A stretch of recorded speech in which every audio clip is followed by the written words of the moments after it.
జరిగింది ఓ ప్రమాదం, ఏముంది నీ ప్రమేయం, దేహానికైన గాయం ఏ మందుతోను మాయం.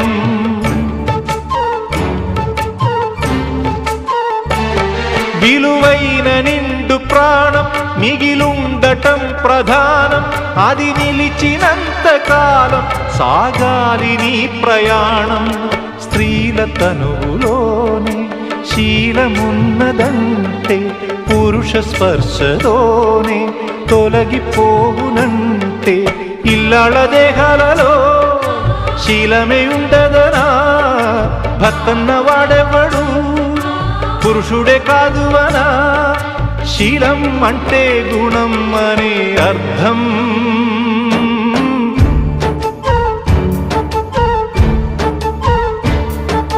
నువ్వేమి చేశావు నేరం,